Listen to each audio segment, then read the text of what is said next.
and the TV goes, when you break a TV, it goes all purple and whatnot. So 12-year-old me, or however old I was, absolutely myself.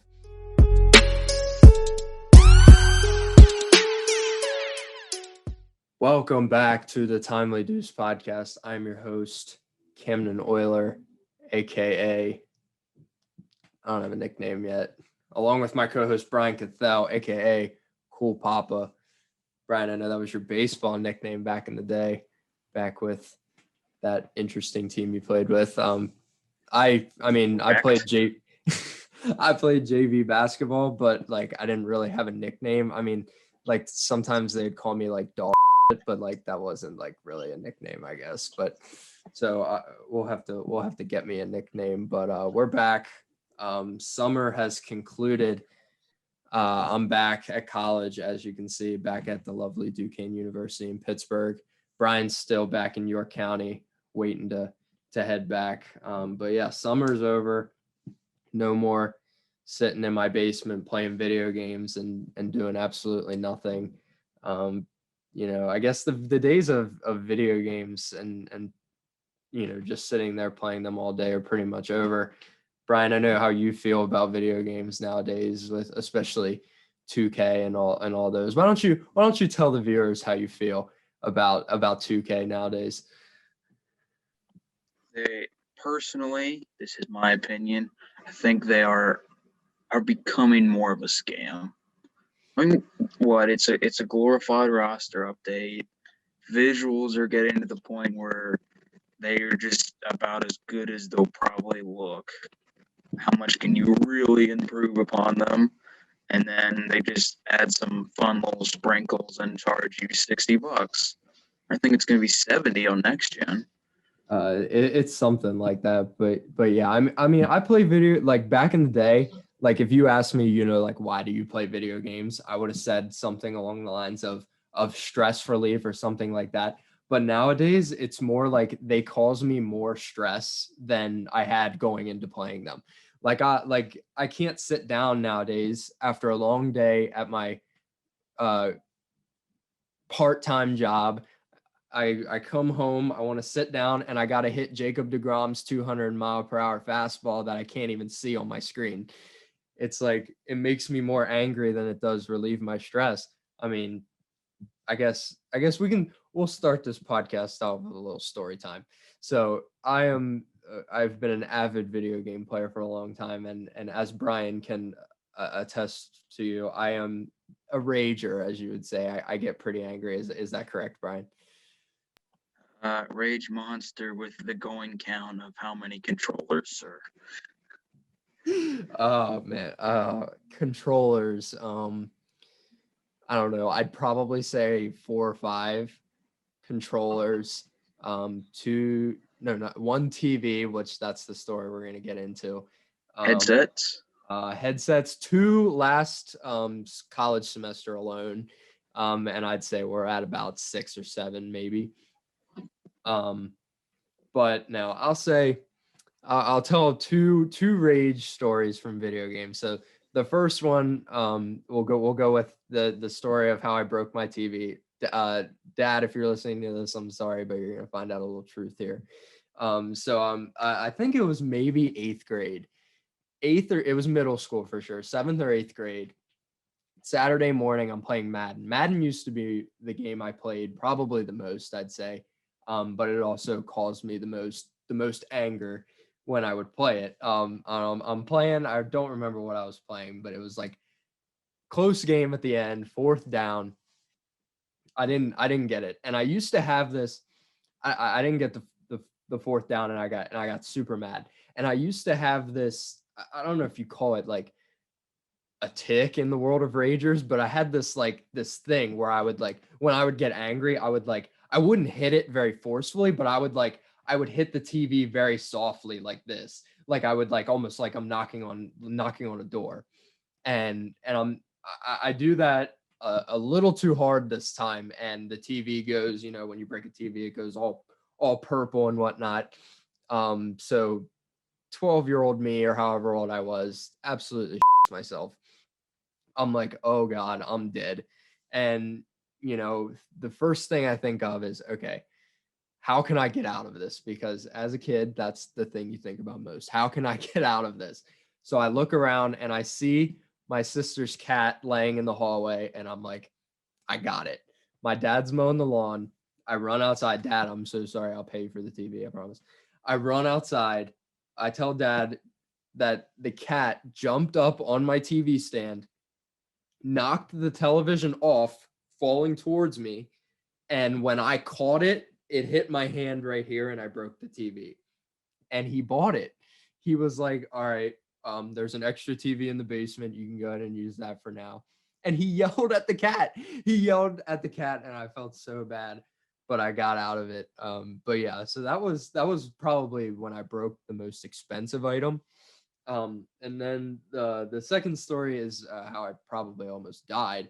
So again, this one was 2K in the old house I used to live in. I used to have my TV was mounted up on the wall, and then I had a desk right in front of me, and I would stand or sit right in front of the desk, look up at the TV like this.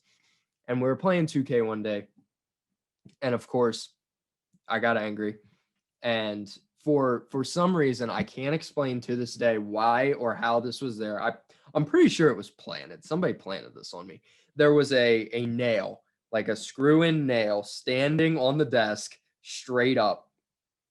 Fucking whatever you call that part, the pointy part was standing Say up. point up. Yeah. And I would slam this desk like when I would get angry, and I would slam it not with this, but I would slam it with my knuckles down. Again, I don't have any explanation for why I do these things. It's just how I was. I say how I was. I still do it to this day. But this happens, and I slam down right where this nail is, and this nail goes about a little bit into my wrist. Like, I don't know if I don't think you can see it on the camera, but there's a little mark there, and it's like in my wrist. Blood is streaming down my arm. And then, did I stop playing? No, of course not. I finished the game. And then I took the nail out of my wrist, and then more blood started to come out because the hole was now not plugged. So I pulled it out, and I looked at it, and like it didn't go deep enough to where it would have hit the vein if it would have been there, but like it was like that close to right next to the vein. It was not a pleasant experience, and neither of those stories did I learn my lesson. I still act like a 12-year-old, throwing stuff across the room, but that's just what video games do to me nowadays. But all right, we'll transition to the NBA. We'll start with our Sixers. Joel Embiid signs a 4-year, $196 million extension to stay in Philadelphia. He finished second in MVP voting this year, was runner-up to Jokic, which made him eligible for this Supermax. And the Sixers wasted no time giving it to him. So, I mean, they must have looked at it as, we want to lock him up. He's obviously in our future. I'd freaking hope so, being a Sixers fan. So they made sure that they got this right out of the gate. So Brian, I'll ask you, what was your initial reaction as a Sixers fan seeing Embiid get that Supermax pretty much immediately after he was eligible? I mean, I wasn't real surprised. I knew his contract's going to be up soon. I think there's only a year or two left on his current one. After this year, it would have been, this was the last year on his contract. Yeah, I wasn't surprised. No, obviously, there's a little bit of risk with this. I think we'll get into this. He's obviously, we were going to give this to him, franchise player, obviously, but never has played a full season and was dealing with injuries in the playoffs. Has, I think, only like maybe 70 games is his career high in a season, so it might even be less than that. And he's dealt with a variety of injuries too. But it's risky, but we had no other option, and we want to go all in for this. And this is what we'll have to do, and I think it's definitely he's worth every penny. Yeah, I think the first, fear or, people worrying is the injury history with Embiid. But I think, if you go into that contract negotiation and say, Embiid, we're not going to give you a supermax because of your injury history, he's just going to be like, well, I'm going to go somewhere else and I'm going to get it. And then, knowing karma of being a Sixers fan, he'd stay healthy the rest of his career wherever he went and end up being a 3-time MVP. So I totally get that, that's something that obviously it has to be in the back of your mind, but it's kind of like you got to risk it because of just the caliber player that he is when he is healthy. When he's fully healthy, he's arguably the best big man in basketball. So, that's something that's not what I don't want to say I'm irritated by it, but I think about the future with it because we gave it to him this year with a year still left on the contract. So it was possible to correct me if I'm wrong, but it would be possible to let him play that last year on the old expiring contract, and then would he still be eligible for it next year, or would he have to finish twice, or would he have to finish in MVP voting again to become eligible for it again? Do you understand what I'm asking? Yeah, I I'm I think you just have to do it once and you're Yeah. eligible for it. Yeah. I don't think you'd have to do it like every year just to be eligible for that. Yeah. So that's, I'm thinking along the lines of we gave it to him this year, but could we have um, given it to him next year, let him play that year on that expiring contract, um, and use that money this year to, kind of bolster up the roster, get, maybe we could have got one of them a little higher free agents to, push us, or keep us at the top in the East because, the East got better. A lot of teams in the East got better, and the Sixers, the only moves they made were Andre Drummond and Georges Niang. That was all. That was all the Sixers did. So teams got better than us from free agency. The Heat got better than us. The you know the Bulls are right there. They added talent. The Hornets added talent. The Boston didn't really add any talent, but like the Nets are going to be healthy again. The Bucks just showed what they're fully capable of, and they added talent. So I feel like the Sixers kind of jumped the gun on this, maybe in fear that Embiid would get frustrated and go somewhere else. But I really don't think that's the case because he is the process. I mean, this guy is Philly. I really don't think he was going to go anywhere. I think, he's the definition of trust the process. That's his nickname. I think if you would have told him, look, you're going to get this contract extension next year, but we want to, we're in crazy turmoil right now with our point guard. We don't know what's going on there. Everything's kind of in shambles. If we go in next year and everything kind of falls apart, we might have to break the whole team up and just kind of start all over.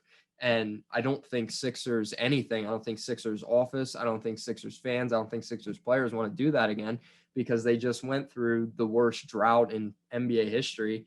They literally had to start a movement called Trust the Process because nobody believed in what they were doing.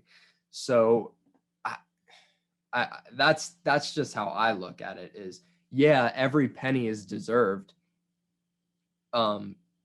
Obviously Embiid deserves to be the highest paid big man in the league, but could that have waited until next year and maybe made a push this season, maybe not add like somebody crazy, but just add more guys that could help us stay competitive with those top 3 teams in the East. What do you think about that, Brian? Yeah, for sure.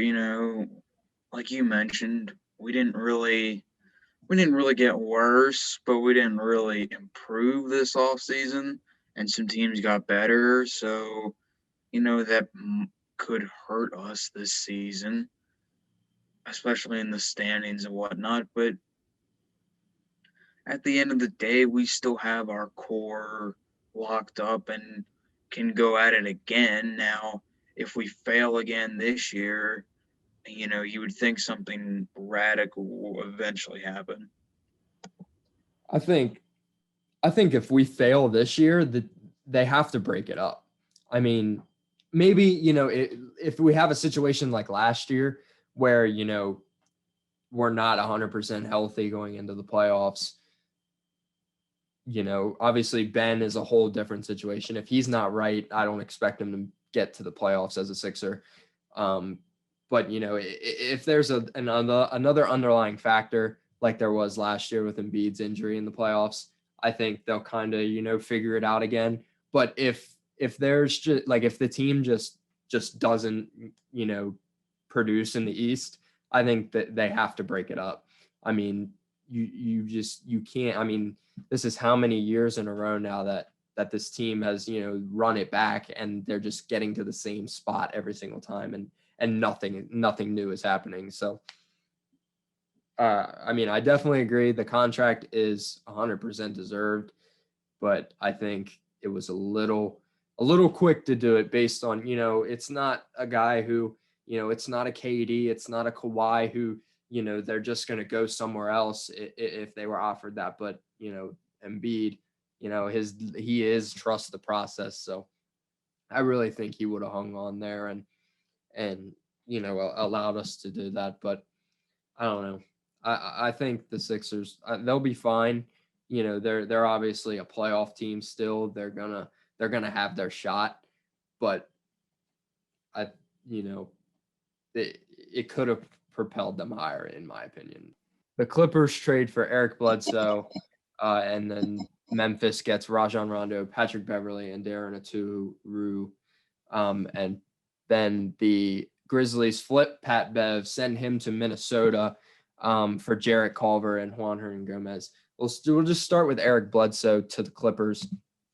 I'm going to assume he's going to start point guard for that team with Paul George, Kawhi Leonard, Serge Ibaka, and Zubac. So that's basically you're swapping Patrick Beverley as for Eric Bledsoe as your starting point guard. And I really like that a lot personally. I think you add him there. You already have, and Bledsoe's not, the worst defender in the league. So it's not like you're putting LaMelo Ball that level defense there, but you're putting better offense, better playmaking there than you're getting out of Patrick Beverley. And I mean, you've already got Paul George, who's an amazing defender, Kawhi Leonard, who's probably the best perimeter defender in the league, and you've got lockdown bigs inside. So that team was crazy built on defense, and they took a little bit of that away to get some more playmaking and offense. So I think it's a huge win for the Clippers personally. What do you think, Brian? Yeah, I agree with that because, you lose a little bit of defense by getting rid of Pat Bev, but Bledsoe's a little bit better, is a little bit more refined on offense, better shooter, and you think that will I think that will complement their stars and playmakers a lot better than maybe Pat Bev does. It's just, when it comes down to it in the playoffs, will this hurt them defensively? I don't know if it'll hurt them defensively because, like I said, they are so built on defense. Like they got everybody on that starting five was all NBA defense candidates, so I think they won't, like, they'll lose a little bit of defense, obviously, because that's what Pat Bev's known for. But I don't think it's enough to where they, are going to be in a, spot where now they are going to get significantly more points scored on them or something like that. I think they were in the same shoes. They're in the same shoes of kind of what I said with the Sixers, where it's like, they keep ending up in the same spot, and they have to do something to try to, make a difference, and that this might be their attempt. And, it's not the level of, signing somebody like Embiid or something like that, but, it's a small move that could have a big impact in my opinion. And then the Grizzlies didn't hold on for Pat Bev for very long. They shipped him to Minnesota, which I also like for pretty much the opposite reason. The Timberwolves, a lot of that is offensive guys there. Anthony Edwards, Karl Anthony Towns is a good defensive big man, but he's an offensive minded center. And then, you add Pat Bev there who really can add defense at that, who I'd imagine will start point guard for that poverty franchise as well. So I think that's a win for them. Personally, I think everybody in this 3-team little thing wins. I think the Clippers get better with Bledsoe. I think the Grizzlies, Bledsoe never played for them, so they basically get Culver and Hernan Gomez for essentially nothing, and Culver has great promise as a young wing who will add some depth for them. And then Hernan Gomez as well. That's just depth for the Grizzlies for a team that's right on the brink of probably getting a play-in spot. So I think every team personally for me in this trade is a win. Yeah, I agree with that. These teams, got things that they needed offensively or defensively. I'd say the only thing is like Minnesota. Culver obviously hasn't worked out, but you wouldn't even there. Yeah, the potential and stuff is there, and then to kind of just give them up for an Pat Bev, who defensive specialist but older point guard, you feel like that's, I don't know, maybe a little bit of a waste, but that's just me picking on Minnesota because it's fun. I think it's a win right now, but yeah, if Culver ends up going to Memphis and flourishing, I think then you can probably look at it as a loss for Minnesota. But for right now, I think Minnesota, I think that fills a big need for them. They need everything pretty much there. It's not going to propel them to a playoff spot or anything. They still have a lot of depth issues. There's nobody really to come off the bench for them. So maybe it's, you can consider it a loss for the Timberwolves, but I think in the short term, it's definitely a win. Not a blockbuster trade or anything, but we're hitting a news segment on the podcast. We're calling this one Newsworthy-ish, news that you need to hear about, but not for very long. We're just going to rapid fire some things that happened in the sports world, in the NBA world, and give a quick comment on each of them. Brian, are you ready? Yes. All right. First story: Kevin Durant and Draymond Green's new show on with Bleacher Report called Chips, where he interviews athletes, talking about the chip on their shoulder. They get into the conversation about their argument back in when KD was on the Warriors against the Clippers, where Draymond Green took the ball up the court when Kevin Durant was calling for it, turned into some turmoil on the bench. Kevin Durant was called a mean word by Draymond Green, and then that argument spilled out of control. And both KD and Draymond Green put the blame on the front office and the coaching staff for the disagreements, and then part of the reason KD decided to move on from the Warriors. Brian, do you agree or disagree with the fact that this is the front office's fault for that argument going on between those two?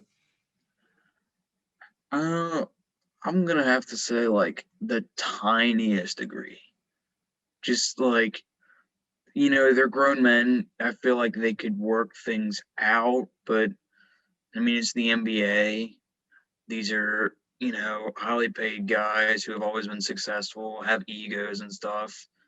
Maybe it wouldn't have hurt for the front office or their coaching staff to try to work something out with them, or maybe try to resolve it. But, at the same time, they are grown adults. I could have maybe resolved it themselves, but a little intervention wouldn't have hurt either. What do you think?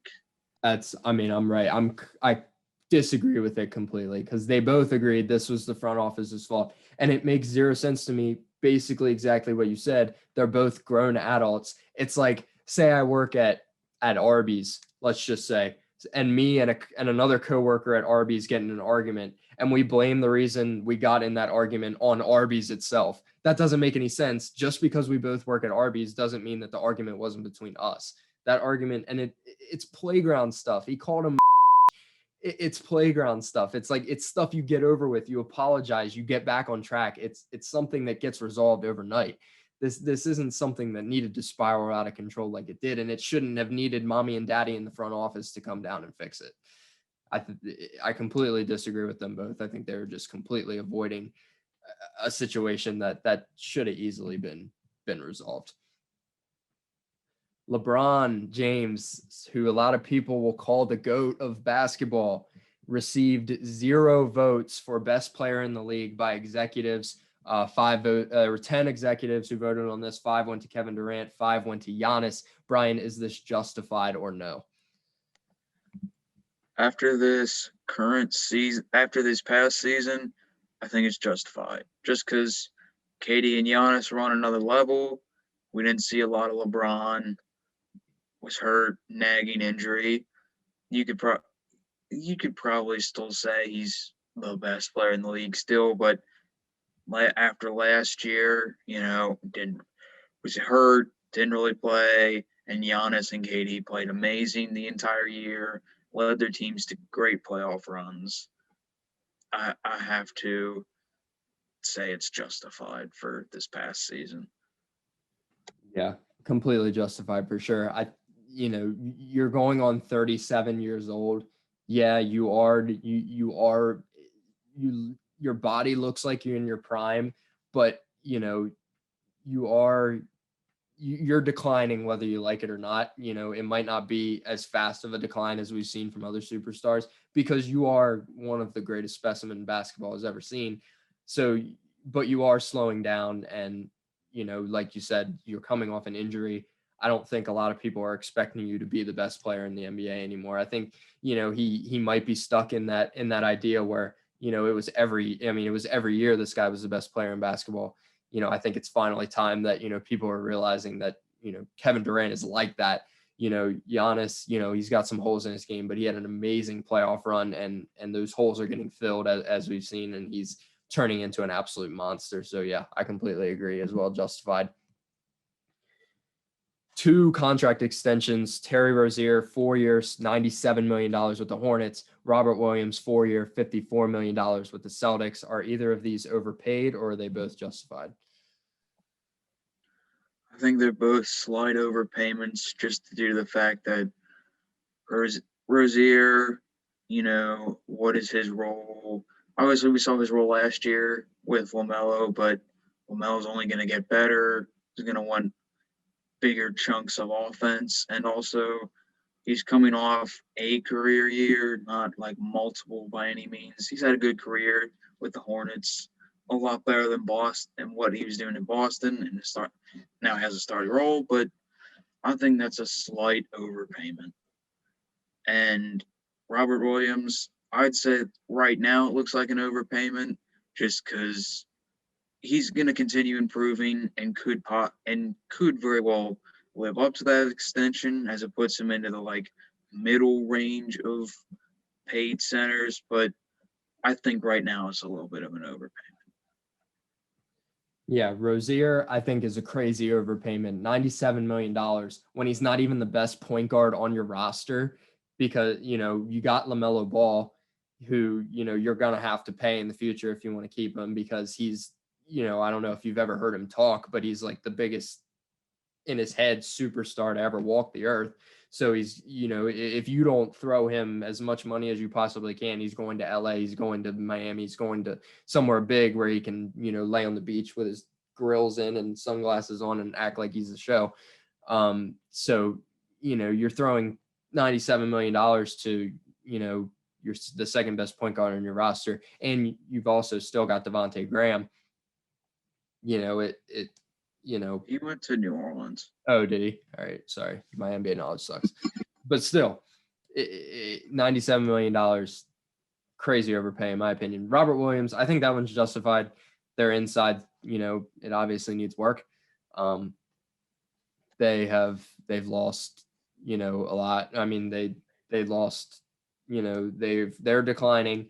Their inside presence is weak. And he's a promising young guy who could do a lot of things to put them in better position in that retrospect. So it might look like an overpayment now, but if he turns out to be pretty good, it'll look like a pretty good investment to me.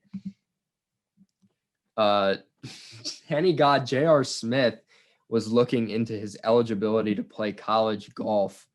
Fun fact, Brian got cut from high school golf. Brian, I don't know if you remember that. What grade was that? 10th grade? Ninth grade. 9th grade, Brian got cut from high school golf. I didn't even know that was possible. But I mean, would you be interested to watch? A lot of people went out that year. Did they? What, 15? And they take what, 14? I don't even know how many people was that year. I'd have to look at the yearbook. Oh man, but how interested do you think J.R. Smith? What do you think J.R. Smith shoots on an average day?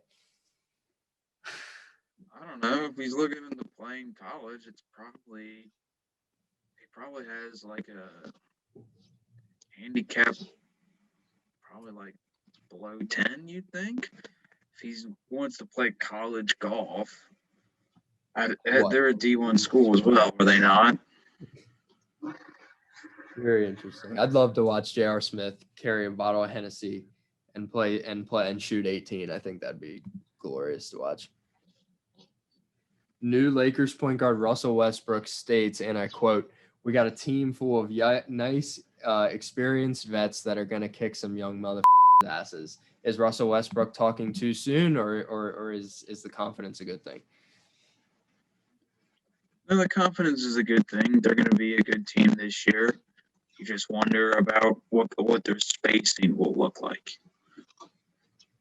Yeah, I love confidence in players, but I think this is a little quick, because if we've seen teams like this not work out in the past, and if it doesn't work out, this is something that's going to come back to bite them, because you can't just say you're going to kick young people's asses and then they come out and kick your ass because you can't space the floor, because you can't shoot, LeBron can't shoot, AD doesn't want to shoot, and the rest of your team is who's coming off the bench for that team anyway. It's nobody wild. So I think they got Ariza, didn't they? They got Ariza, Kendrick Nunn, Horton Tucker. I don't know who they're going to start. But you gotta chill out, Westbrook, because there is a lot of question marks with that Lakers squad. So I'd just they still fleece the Wizards though. Oh well, I mean, they sent every Shanghai Shark participant from the Lakers over to them this year. So pretty much, LiAngelo Ball, the third Ball brother, showed a lot of promise in his performances in the summer league. Brian, is he NBA ready or no?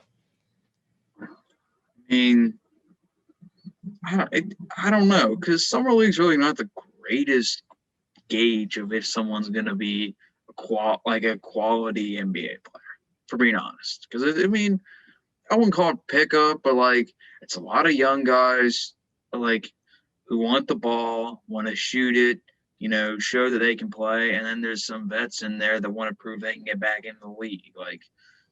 There's not really for anything either, so I feel like there's a chance he could be NBA ready. I think he proved enough to get a roster spot, but I mean, yeah, he wasn't doing anything wild. He was doing what he did in high school, and in catching the ball and shooting threes.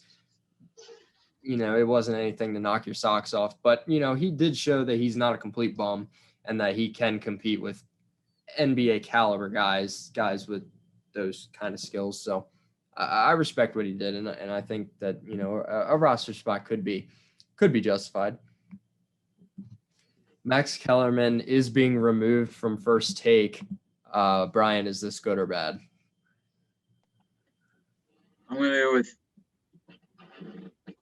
I'm just gonna go with. Don't care. Slightly bad, because then it's gonna be all these guest hosts, and I'm sure Kendrick Perkins and Ryan Hollins will show up at some point. Oh, nobody I can stand less than Ryan Clark and Kendrick Perkins and Dan Orlovsky. Throw him in there too. Yeah, he'll be. No, I meant Ryan Hollins. The guy. Him too. He don't know. Yeah, him too.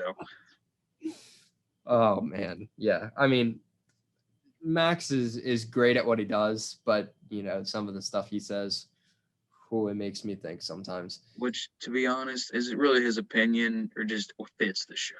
Probably the writer's opinion, or whatever the writer puts on paper and hands to him that morning and says, "Here, you're going to read this." But Stephen A is going to take the other side. You're going to scream and yell about it. Move on.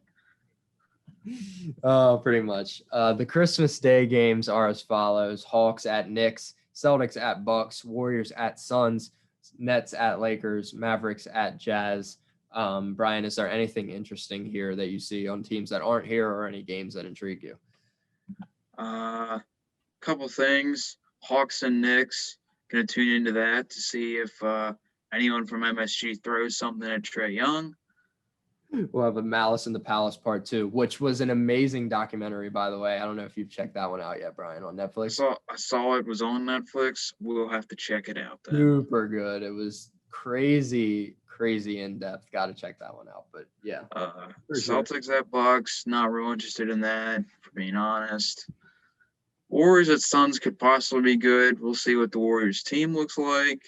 Nets at Lakers, though, that's the premier game for sure. I just hope everyone is healthy going into that game, because that is the one out of all of them that I think I want to see the most. I'm probably not the only one that thinks that as well. And then Mavericks at Jazz. I would like to see the Clippers in this game. They're normally a good, because this is a West Coast, obviously. You would think they would be in one of these West Coast games, but whatever. Or the Nuggets too. Yeah, no MVP and no MVP. That surprised me. That was the biggest surprise for me. And then the Clippers as well. And then they never give the Sixers a Christmas game, which they haven't in a couple years now, which I'm over it.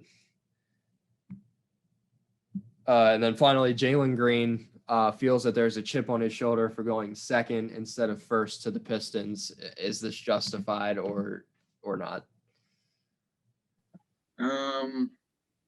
Is there much of a difference between 2 and 1? I wouldn't say so. Not in the NBA. First and second, both teams aren't good. And as a point guard, you're going to get the ball on either one. And as a top pick, you're going to be expected to do stuff. Obviously, looking at it, you would think the Pistons situation probably would have been better from a player personnel spot. I think the same thing. Because, they have some young – now, they're probably not going to really compete or maybe even get close to a play-in, but, they have some young pieces that maybe could put it together this year, rattle off some games. The Rockets, on the other hand, they're kind of still stuck in the middle. Not really a good team, but still have guys like John Wall and Christian Wood under contract, who are vets who you wouldn't expect would be interested in rebuilding. Yeah, it's like you said, either way, it's not the most ideal situation. That's how the top picks go. In any league, that's how it's going to go. Yeah.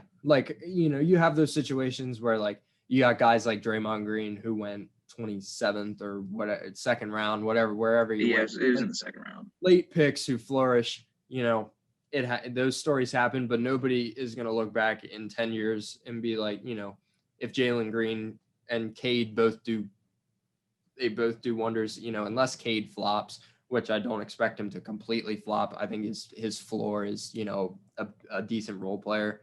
I don't think he's going to bust like Anthony Bennett or anything. But, nobody's going to look at it and say, oh, Jalen Green went number 2. He definitely should have went number 1. If you feel disrespected going number 2 instead of number 1, you gotta relax a little bit. It ain't that deep. We're going to head into would we consider this way too early or just early conference predictions for the end of next season? Is it way too early for this? Or I would say it's way too early, but not like ESPN dropping the The day after day the after college national football. championship Yeah. AP poll kind of thing. That kind of way too early, but Yeah. I'd, We're I'd we're say it's, we're a little early, but yeah. we'll hop into East and West at the end of next season, going into the playoffs. What do we think the conferences are going to look like? We'll start with the East. I'll start. We're not reading records here. I ain't going that deep into it. That's too much guessing. We're just going to stick with where we think people are going to finish. So I will take the luxury of going first. First seed in the East. That's probably gonna be Brooklyn. All those guys are coming back healthy. If they can stay healthy and prove that team can really work together, which I think they've shown that it can. I think they easily take first place. Then you get to 2 and about 5, I think. And no, I think the Bucks. I have the Bucks taking the second seed there. I think that's also kind of a lock. They really showed what they're capable of in the finals last year. Giannis is turning into an absolute freak, and they got the pieces around that just fit perfectly. So I think they're another lock. If the Nets have problems, I think the Bucks take the number 1 seed. But if everything falls as planned, I think the Bucks take 2. Now here, 3 and about 5 or 6 is where I think it can definitely shift around. 3, I'm going with a team who I think improved the most, if most or second most in the East this year. I'm going with the Heat. You add Kyle Lowry, you get Jimmy Butler on an extension. You bring everybody back pretty much. You get Duncan Robinson back. You get all those guys back, and all you lose is about Goran Dragic and maybe a bench player or two. So I think the Heat are gonna and they had a lot of problems last year with COVID and whatnot that kind of held them out from being a top seed. So I think Miami bounces up there to the top 3 this year.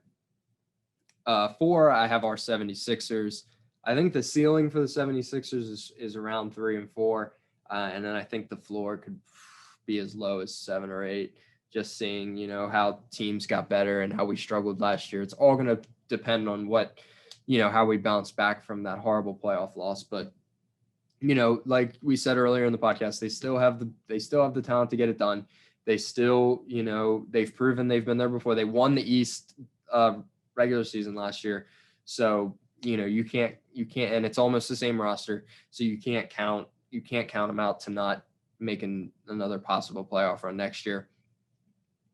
5, another team I have who really, I think, really improved is the New York Knicks. I think the Knicks, you add Kemba Walker. I think that's an environment and a team that he can really get his career back on track. You overpaid for Fournier, but I still think he's good, and he's going to be a great replacement there for Reggie Bullock. I think you lost Bullock, but you made an upgrade there once you got Fournier.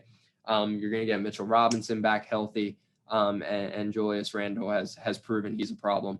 So I think 5 seed for the Knicks, right there in the middle of the playoffs again. 6, I got Atlanta. And I probably look stupid as a Sixers fan putting the Hawks below the Sixers after what happened in the playoffs last year. But I'm banking on the Sixers to bounce back and figure everything out. But the Hawks, they proved they got stuff. Trae Young. We're going to have to see, what his game looks like now that the NBA is talking about, no awkward fouls and stuff like that. We'll see how much that really actually happens. But, they have young guys who really showed potential and able to score the ball at will. So I like the Hawks staying right there in the middle of the pack of the East. And then the seventh seed, probably the team that improved the most in the East, the Chicago Bulls. You add Lonzo Ball, you add DeMar DeRozan with Zach LaVine and Nick Vucevic, with young guys off the bench who can really help you develop. I think the Bulls see the playoffs here for the first time in what feels like a long time. 8, another one that I probably look stupid and biased on, but this is what I think. I think the Celtics fall to 8. I think, they're right there with the Sixers, and everybody around them got better, and they didn't really add much. They They lost Kemba Walker, which, if it would have turned out, could have made them a lot better. And you like I said, you're looking at weak inside. So you don't have that depth at center. And then you just have Jason Tatum and Jaylen Brown as your scorers. So I think they fall to the plan. Unfortunately for Celtics fans. Rounding out the plan, I have the Hornets at 9 and the Pacers at 10. I don't really think the Pacers improved, but I think they still have enough talent to stay right there in the plan. Same with the Hornets. They didn't really add a ton, but they still have that talent to be there. And then missing the playoffs, I have Wizards at 11. That they lost a lot. They brought in basically all of the Shanghai Sharks. Like I said earlier, I don't really think they make the playoffs. Pistons at 12. Again, a lot of young guys, but just not enough talent to make the playoffs. The Raptors at 13, losing Kyle Lowry. Goran Dragic, he can try to run that offense, but it's kind of falling apart in Toronto. And then the Cavs at 14 and the Magic at 15, both teams who, I really don't believe have any chance to make the playoffs. So that's my Eastern Conference. No crazy, nothing crazy there. Brian, what's yours looking like? Is yours around the same thing? Yeah, mine's around the same thing. Nets and Bucks. Nets at 1, Bucks at 2. I think that's barring any significant injuries. I think that's a pretty good lock for 1 and 2. The talent those teams have. We saw it last year in the playoffs. Even at kind of the end of the year, the Nets dealt with some injuries, but still, you saw it during the year. They're if they don't get 1 seed, they're either injured or something's going wrong. And then for the 3rd seed, I have the Heat. This is one that you think will happen on paper. They got a lot better. Made some moves to improve on a disappointing last season when they didn't win a playoff game. And you think this is definitely a spot that they could get in easily with the talent they now have. You mentioned all the guys they got back. And then for 4, I have the Sixers. I think, like you said, this is probably about the area they're going to be. I don't think they'll go any lower than maybe 4 or 5. I think if they go any lower than 4 or 5, you're definitely looking at something big goes down trade-wise. But, you definitely feel like they could have the talent to possibly get, 3 or at least 3. I think 2 might be a stretch, but we'll see. And then I have the Hawks at 5 and the Knicks at 6. To me, both of them could be interchangeable with the Sixers, where it's like they have the potential that they could possibly compete for 3 and 4, but it's just gonna, Knicks got better.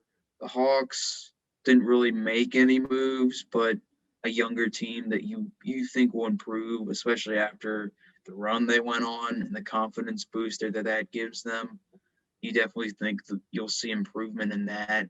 And I definitely think there are 2 teams to watch in the standings, teams that could possibly reach, instead of being, 4, 5, and 6, could maybe get up there to 3 and really compete for the Eastern Conference.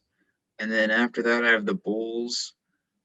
They improved, and I do like their team, but I'm not as high on them as some people.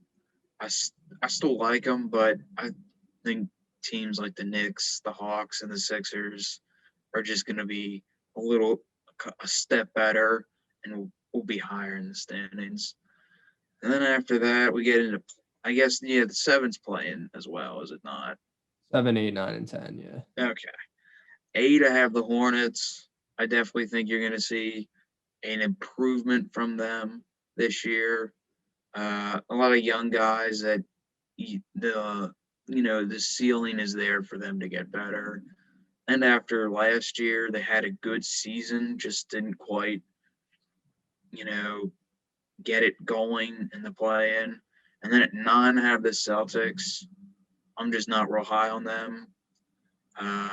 They got rid of Kemba Walker and then got Al Horford back, I think, 3 seasons later after they let him go to the Sixers. So that's another 3 seasons of age on him. He's older. They have got Robert Williams down there as well, but down low is definitely a question. And they will most likely prove me wrong, but I'm just not the highest on them this year. And then we have the Pacers at 10. They have the talent to be in the play-in for sure, but we'll see. Then at 11, I have Wizards, Raptors at 12. I mean, I'm not the biggest fan of the Wizards. Russell Westbrook trade definitely didn't really help them. They got some young guys that they could maybe step up in a role. They still have Bradley Beal somehow. And then the Raptors, I think, could maybe push for the play-in. They have, some wings. I think they have the defense that could possibly do it with guys like, they got Barnes, they got Anunoby, they got Siakam, like wings that you think could be, quality defense that could lead them somewhere. But just the shooting and offense isn't exactly there. They still have Van Fleet, Gary Trent, so I think they definitely could push for the play-in for sure. But right now I have them at 12. And then 13, I have the Pistons. I like their team the way it's, they have all these young guys who are really going to go for it this year. There's no real delaying their playing time. It's going to be them. And I think there's going to be some growing pains of that, but they'll definitely, I think, could steal some games. And I think the play-in's a little bit of a reach for them, but it's not impossible. Cavs and Magic, they just kind of suck. There's nothing really. There's no real nice way to put it. They're not good, and Shoot them straight. I don't think they really improved, and I don't think the play-in's really viable. Nope, right there with you on that one. Yeah, so we're pretty similar there in the East. I mean, I don't really think there's much that can shake up. I think you're going to see, you're going to see those first 10 teams for both of us. They're going to be in the playoffs. It's not like you're going to see the Magic make a crazy run or something. They just don't have the talent to do it.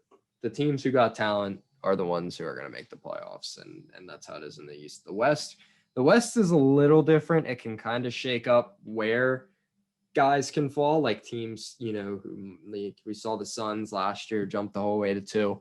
But again, I think it's the same as the East. You're going to see, probably these first 10 teams make the playoffs. So 1 seed, right now, until you see it play, just seeing the level of talent on the roster, you got to say the Lakers. You add Russell Westbrook, you add none, there's holes that could be exposed and things that might not work out, but on paper, they're the 1 seed. I got the Clippers at 2. Like I said earlier, I love Eric Bledsoe to them. That adds a difference to them that can propel them. And I think they're just tired of finishing in the same spot. I think they're ready to come out and really try to get to that championship that they've struggled to get to in the past couple of years. I got the Nuggets at 3. It's a team that they didn't really improve too much in the offseason, but they got the talent. They got Jamal Murray. You have the MVP in Jokic. You have Michael Porter Jr., who's turning into what everybody expected him to be. You got Aaron Gordon. You got guys off the bench like Monte Morris and guys who get buckets. So I like the Nuggets to have a breakout year and finally be in there at the top of the West at the end of the regular season. 4 is where I got Phoenix. I think, again, they brought everybody back. They didn't really improve, but they brought back Chris Paul. they made sure that they're trying to run it back. And there were some people who slipped up, which is why they got to the 2 seed last season. So I think they're right where the talent level is at the 4 seed. Utah, who won the West regular season last year, I have them falling to 5. I think people have figured them out. Rudy Gobert, people are now getting that he can't play defense on the perimeter.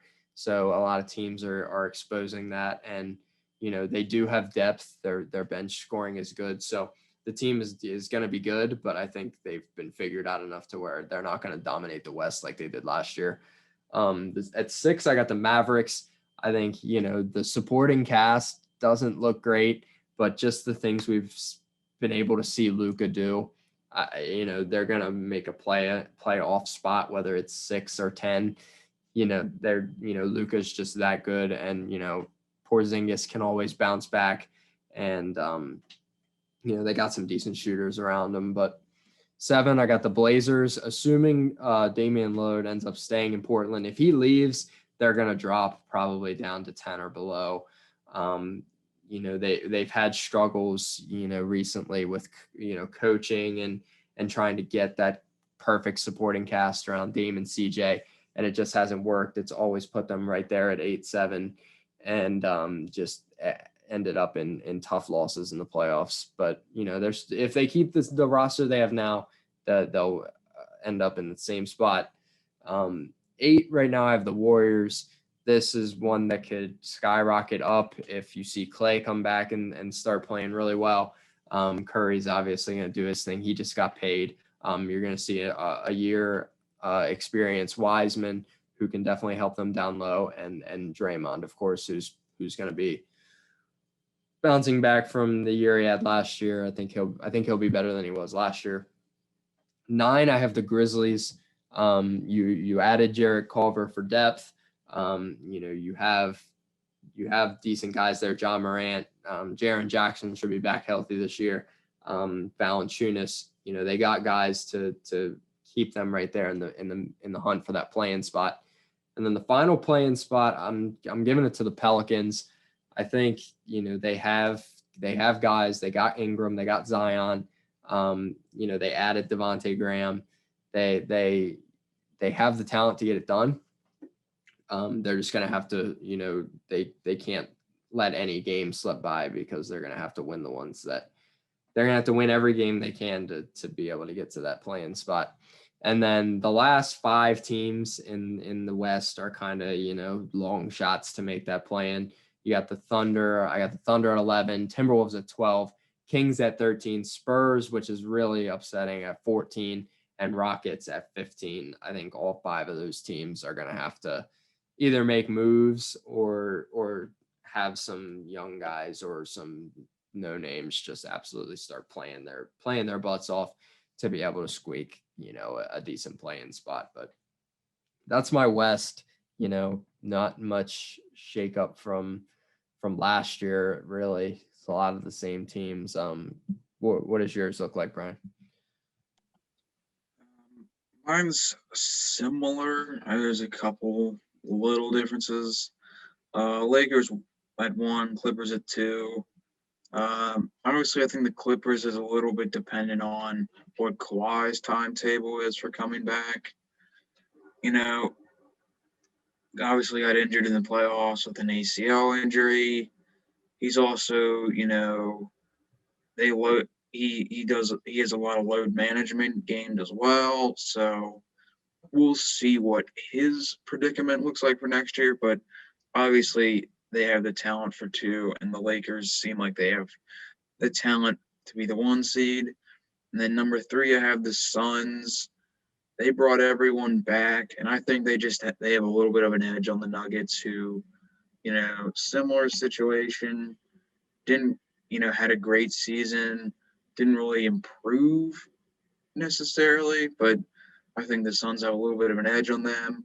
5, I have the Mavs. I think, you see some improvement from them finally, as they've been stuck at the 6 and 7 seed the last few years. and I think they finally take a little bit of a step up. 6, I have the Jazz.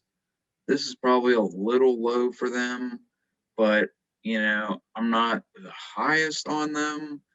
I think they have they had the 1 seed last year. They obviously, I think, have the talent to compete up there, but for right now, I have them at 6. I say, hang on. I think the shower's going or some shit.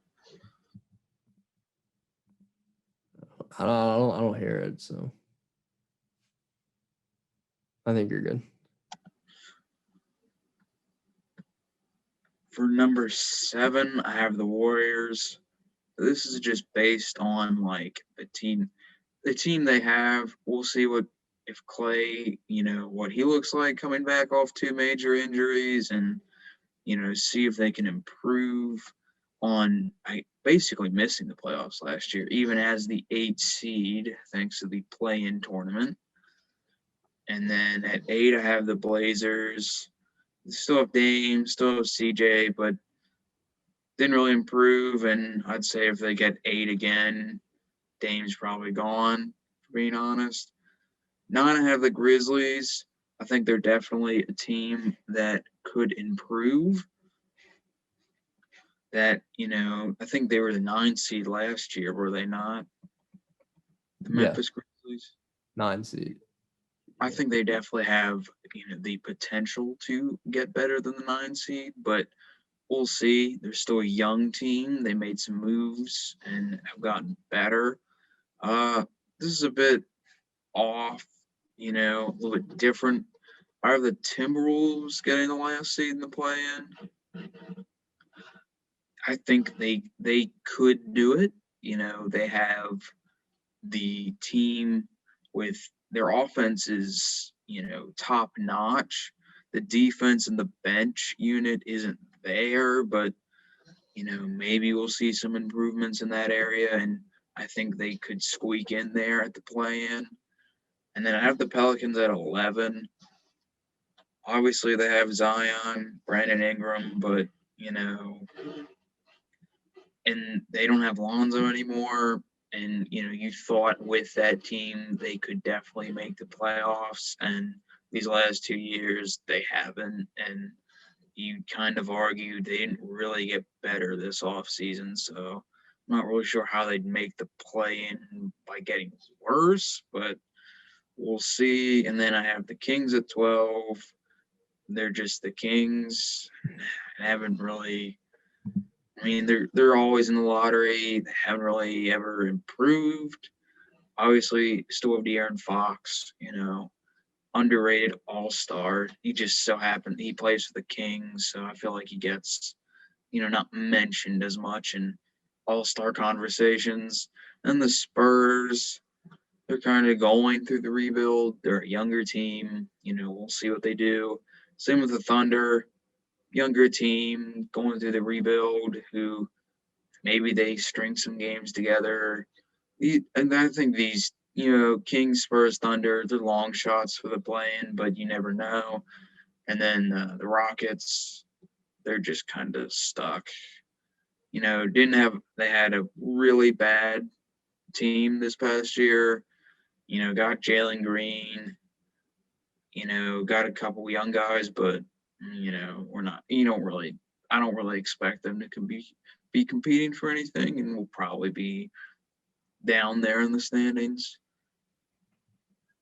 Yeah, they're not competing for much, I think personally, but that'll do it for this episode of the Timely Deuce podcast. As always, thank you for joining us.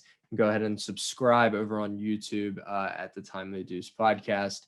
Follow us on Twitter at CB_pod, as well as TikTok at Timely Deuce. That's where you can catch all our stuff. So as always, thank you for joining us, and we will be back next week with more interesting NBA news, and probably some other blabber and bull crap on whatever we decide to talk about. So thank you for joining us as always, and we will catch you in the next one. Peace.